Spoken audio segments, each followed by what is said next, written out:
Hello everyone, welcome to the Epic Flight Academy.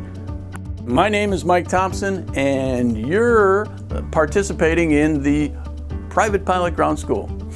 To be successful in this program, follow our online course, then view these videos, they parallel that course, and thirdly, consult with your flight instructor.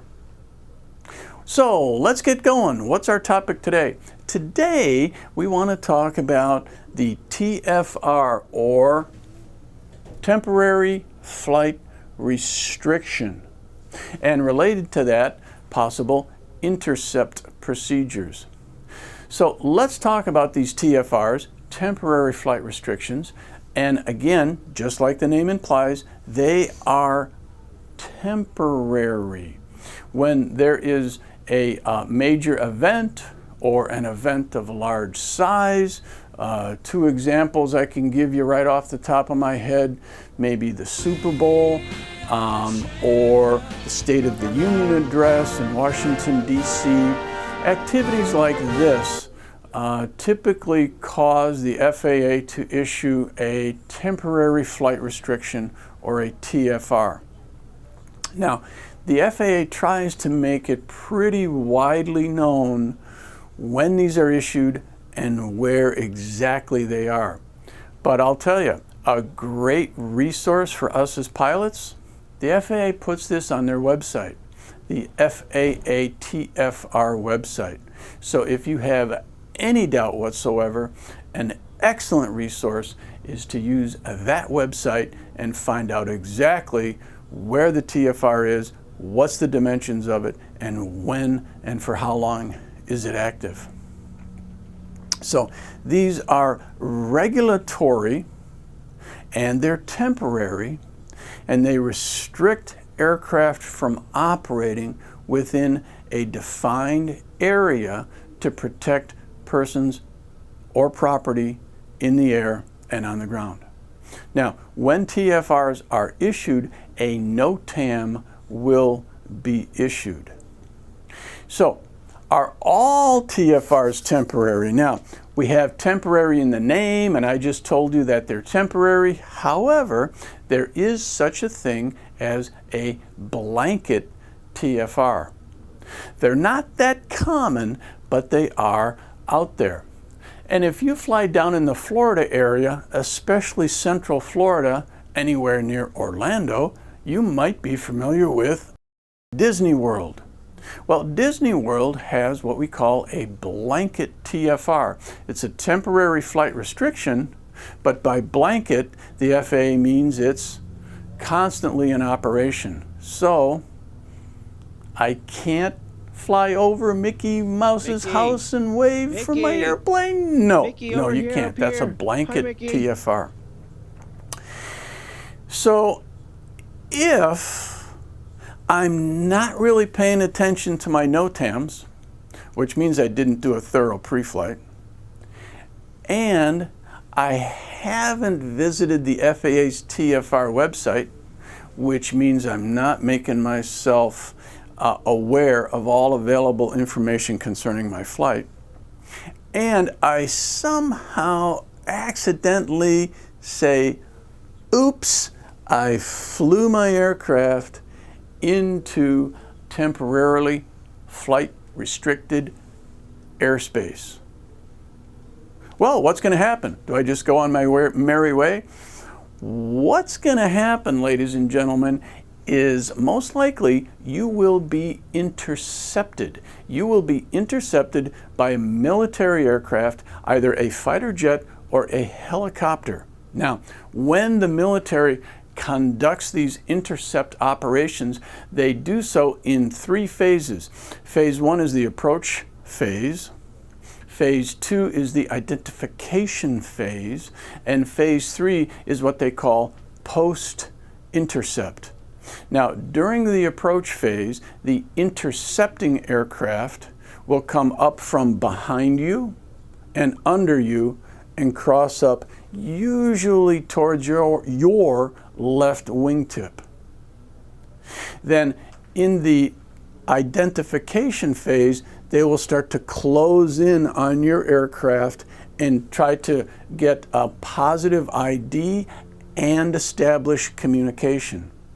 Now, during this approach phase, this identification phase, they're starting to close in on your aircraft. It is incumbent upon the military aircraft to maintain a safe distance at all times, and they will.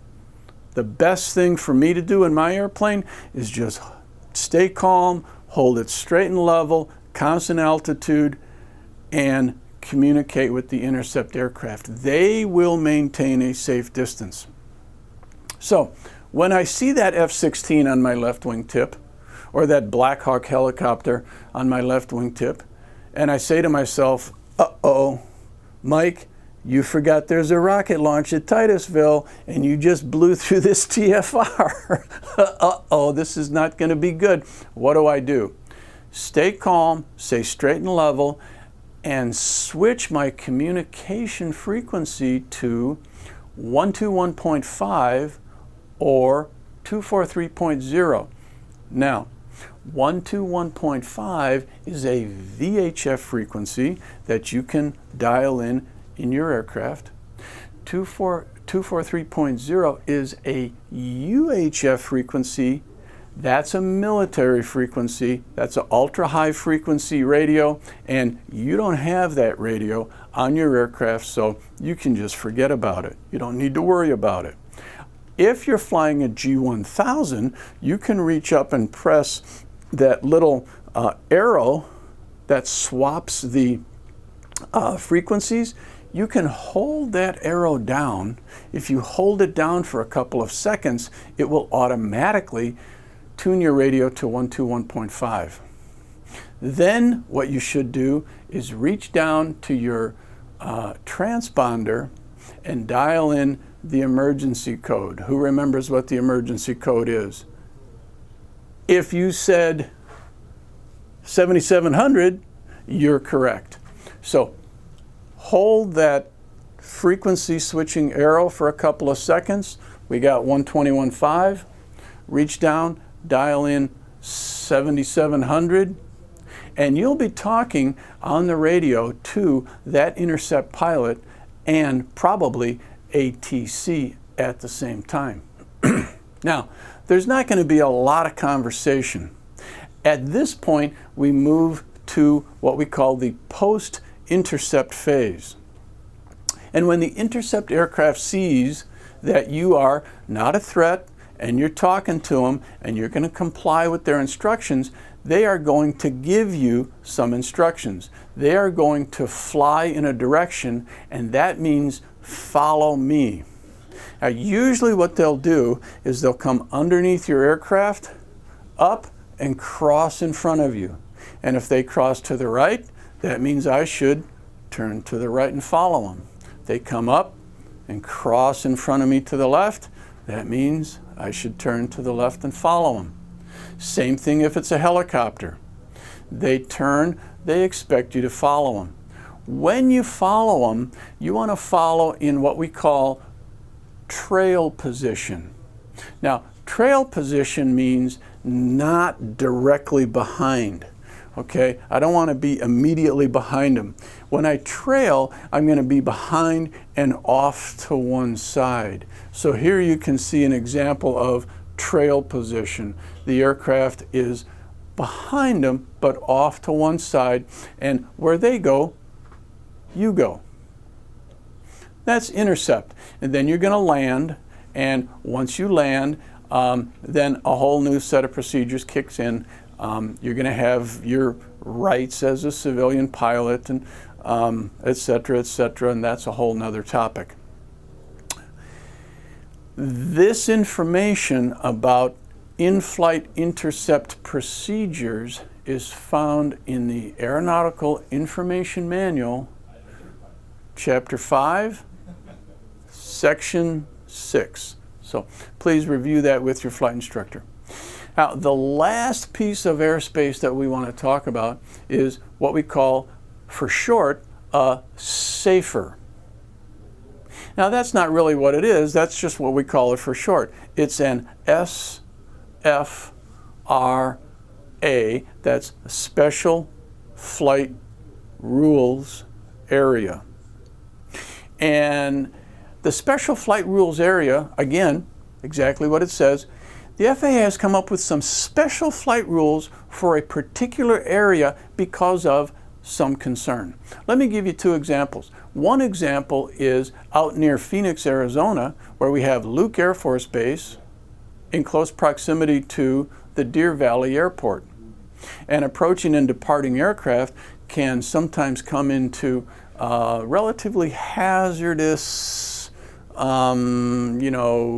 proximity, and we don't want to have any mid-airs. So the FAA has set up a SAFER. That's how we say it, but remember the letters are SFRA, Special Flight Rules Area. And there are safer procedures for that airspace. Another example is if you want to go sightseeing, maybe over Manhattan in New York or Washington, D.C., in the Virginia area. It's possible to do this, but that's safer airspace. And so you need to research the requirements to go into the safer and comply with those requirements, and then you can fly into this airspace. You can't just fly into it randomly, willy-nilly. So there we are. Temporary flight restrictions, intercept procedures, and SAFERs. That's it for this section, folks. Talk to you next time.